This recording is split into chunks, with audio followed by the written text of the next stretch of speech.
Fat হলো তার মনের মিলটা, মনের ভালোবাসাটা যেন থাকতে হয়, যে আমরা দুজনের ভালোবাসা যদি না খেয়েও থাকি এক জায়গায় থাকবো, হয়তো বা আলাদা হয়ে যাবো না, হয়তো অন্য মেয়ের দিক তাকাবে না, এরকম বিষয় হতে হবে। এখন এই যে আজকে আমাদের ইউটিউবের সামনে আসছেন, আপনার পরিবারে কে কে আছে? আপনাদের ইউটিউবে আসছি, ভালো লাগতেছে। আমার পরিবারে মা বাবা, একটু জোরে বলবেন। মা বাবা ভাই বোন। মা বাবা ভাই বোন সবাই আছে। হুম। তো এই যে আজকে ইউটিউবের চ্যানেলের সামনে কেন আসছেন? আপনার যদি অনুমতি দেন তাহলে জিজ্ঞেস করতে পারি, আপনার কি বিয়ে শাদী হয়েছে কিনা, কিংবা বিয়ে হয়ে থাকলে স্বামী কি করে? না, বিয়ে হয়নি, বাট আমার বাবা অসুস্থ, পরিবারের হাল আমার ধরা লাগছে, ভাইয়ারা টুকিটাকি হয়ে যায়, বাট বাবা অসুস্থের কারণে বিয়ে করি না। এর বসি নেই দেখেই মানে এই অবস্থা। বয়স হয়তো বা একটু বেড়ে গেছে, হয়তো বা বয়স হয়ে গেছে, এটা কোনো সমস্যা না। সমস্যা হলো বাবা অসুস্থ ছিল, আর মেন কথা হলো এরকম মনের মতো মানুষ পাইনি, তাই বিয়ে করিনি। হয়তো বা সম্পর্ক রিলেশন ছিল, তো মানে অতটা ছিল না, মানে ওরকম ছিল না যে হয়তো বা আমাকে সে বিয়ে করবে, আমি তাকে বিয়ে করবো, এরকম বিষয় ছিল না। হয়তো বা তাহলে বিয়ে হয়ে যেত, এরকম বিষয়। হয়তো বা সে থাকে দূরে দূরে, আমি থাকি দূরে দূরে, হয়তো বা মাঝে মাঝে কথা হয়, আর নাহলে হয় না, এরকম বিষয়। এখন কি রিলেশন আছে?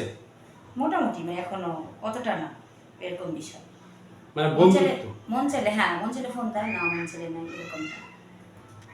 তো রাত করে হেঁটে হেঁটে তখন রিক্সায় আসা যাওয়া করে না, কাছেই। যাই হোক, ওই যখন আসা যাওয়া করি তখন তার সাথে আমার সাথে দেখা হয়েছে।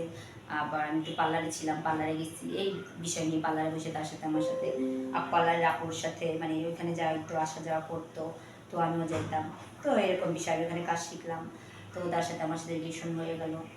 তো খুবই ভালো কেয়ারটেকার করতেছে, আমাকে খুব ভালো লাগতেছে। এই যে ফোন দিতেছে, ঘুরতে যাচ্ছি, এখানে ওখানে যাচ্ছি, সব কিছুই ভালো ছিল। তো হঠাৎ করে কি হলো জানি না, হঠাৎ করে অন্য পাশ থেকে একটা ফোনে কল এসে বললো, তুই যার সাথে রিলেশন করো সে আমার জামাই লাগে, তুই কেন রিলেশনে গেছিস এটা বল। আমি এই বিষয়গুলো বুঝতে পারিনি, খুব খারাপ লাগছে। তো আমি ওকে জিজ্ঞাসা করলাম, ও বলে মিথ্যে কথা। আবার দ্বিতীয় দিন পর আমাদের ফোন রেকর্ড করছে, ভয়েস রেকর্ড করছে, ইমোট হ্যাক করে ওরটা আর আমারটা, ওরটা হ্যাক করছে, আমারটা হ্যাক করে না, আমার মেসেজগুলো সবাই মেয়েটা পড়ছে, পড়ে এগুলো এরকম সবগুলো দেখাইছে, আমাকে স্ক্রিনশট দিয়ে সব দিল যে এই দেখ ও আমার কী লাগে এই সেই। তো ওর সাথে আমি ঝগড়া করলাম, ও আমার সাথে তখন ঝগড়া করলো, মানে অতটা ঝগড়া না, ওরকমটা না। ও কুল, আর আমি রেগে গেছি যে না, এরকম কীভাবে হয়। ও বলছে না মিথ্যে কথা, এগুলো হয় না। পরে আমি ওর আশা বাদ দিয়ে দিলাম, যে ওর সাথে কথাবার্তা বন্ধ করে দিলাম। তো নেক্সটে আবার ও আসছে, এই যে 2 মাস পর আবার চলে আসছে, 2 মাস ওয়েট করছে, 2 মাস পর আবার চলে আসছে।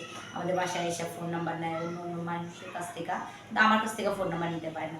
এরকম রিলেশন আবার জড়াতে চায়, জড়ানোর পর আবার আমরা দেখা করছি, কথা বলি, খাওয়া দাওয়া ঘোরাফেরা করি, হঠাৎ আবার মাঝখান থেকে ওই মেয়েটা ফোন দিয়ে আমাকে বকাঝকা করে, এটা ওটা করে, যা মানে খারাপভাবে, যে আমার জামাইয়ের সাথে করো এসে।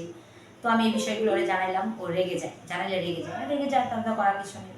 তো এই ভুলটা আমার, যে আমি অন্য জামাইরে নিয়ে এই করতেছি। তো আমি ওর কাছ থেকে সাইড কাটতে চলে আসছি। দূরে সরে গেছে? হ্যাঁ। তো তারপরে কেন এই যে এতটা সময় পাড়ি দিলেন? এই যে সব ছেলেরা যদি এক হয়ে যায় এরকমটা, বিয়ে করে যদি বলে যে না বিয়ে করিনি, এরকম রিলেশনে যদি থাকে, এটা ঠিক না তো। আমার মন ভেঙে গেছে, আর 5টা মেয়ের মন যেন না ভাঙে, আমি এটা চাই। যে আমি কষ্ট পেয়েছি, আমি চাই না যে অন্য অন্য মেয়েরা এরকম কষ্ট পাক, এরকম বিষয়।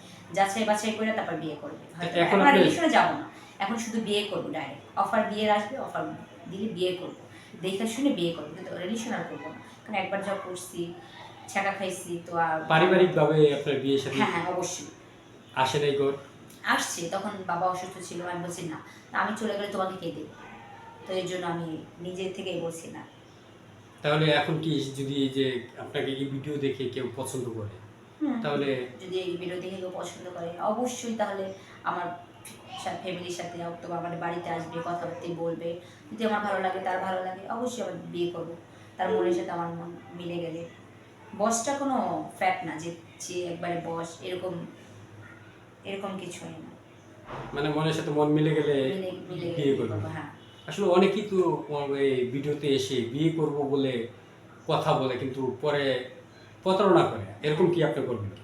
না না, এরকম হলে তো আমি আগে দেখবো, যাচাই করবো, বাছাই করবো, তারপর বিয়ে করবো। বললেই তো আমি তাকে বিয়ে করবো না, রিলেশনে জড়াবো না। আমি তো আগেই বলছি, এখনো বলছি। মানে যদি আপনার এর সাথে মিলে তাহলে আপনি বিয়ে শাদী অবশ্যই করবেন? হ্যাঁ, মনের সাথে মিলে গেলে আমি অবশ্যই বিয়ে করবো। বয়স কোনো ব্যাপার না। না, বয়স কোনো ব্যাপার না। বয়সে এখন কি আছে? আমার জীবনে আমি যাকে ভালোবাসি তাকেই পাই না, এখন বয়স দিয়ে আর কি হবে? এখন শুধু ভালোবাসা, কি শান্তিতে ঘর সংসার করতে পারি এইটাই। তো এছাড়া কিছু না। মানে কেমন ছেলে হলে বিয়ে করবেন যদি একটু বলতেন? আমাকে ভালোবেসে আমাকে বিয়ে করে অন্য অন্য মেয়েদের কাছে চলে যাবে এইটা আমি মেনে নিতে পারবো না। সে কোটিপতি হোক তাতে আমার দেখার বিষয় না। সে গরিব রিক্সাওয়ালা হোক তাও আমার দেখার বিষয় না। কিন্তু মনটা মিলতে হবে আমার সাথে তার সাথে, এরকম বিষয়। এছাড়া বিয়ে করবো না। ওকে আপা। দর্শক, স্ক্রিনে দেওয়া যে নাম্বারটি দেখতে পাচ্ছেন সেটি আমাদের ইউটিউব কর্তৃপক্ষের। আপনাদের যদি এই আপুটিকে ভালো লেগে থাকে, পছন্দ হয়ে থাকে, তার একটি স্ক্রিনশট মেরে এই নাম্বারে ইমো আছে, হোয়াটসঅ্যাপ আছে, পাঠিয়ে দিবেন। আমরাই আপনাদের সাথে যোগাযোগ করব। অযথা কোনো ভাই কল দিবেন না। আর ইমো হোয়াটসঅ্যাপে কল দিবেন, সিম বন্ধ থাকবে। ভালো থাকবেন, সুস্থ থাকবেন। আল্লাহ হাফেজ।